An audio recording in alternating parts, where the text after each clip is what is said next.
ખેડા જિલ્લામાં મેઘતાંડવ એક જ દિવસે 18 ઇંચ વરસાદ ખાબકતાની પરિસ્થિતિ કાબુ બહાર છે। હાલમાં હવામાન વિભાગની 48 કલાક સુધીની ભારેથી અતિભારે વરસાદની આગાહી કરવામાં આવી હતી। ત્યારે વહેલી સવારથી વરસાદ મન મૂકીને મુશળધાર વરસતા મધ્ય ગુજરાતના ખેડા જિલ્લામાં ખેડા અને વડોદરા જિલ્લાને જોડતો ડેસરનો ઓવરબ્રિજ પાણીમાં ગરકાવ થઈ ગયેલ છે।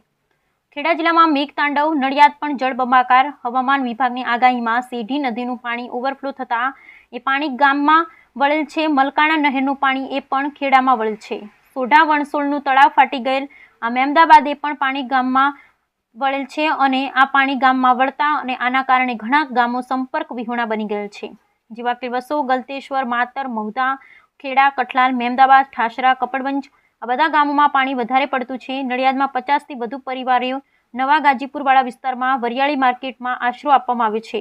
50 થી વધારે પરિવારો આશ્રિત છે। મુલતેશ્વર તળાવ ઓવરફ્લો થતાં લોકોના ઘરોમાં પાણી ફરી વળ્યા છે। ગલતેશ્વરનું સોનૈયા ગામ બિલકુલ સંપર્ક વિહોણી બની ગયેલ છે। ખંભાતમાં એક મકાન ધરાશયી થતાં દંપતી સહિત 2 વર્ષના બાળકનું મોતને થયેલ છે।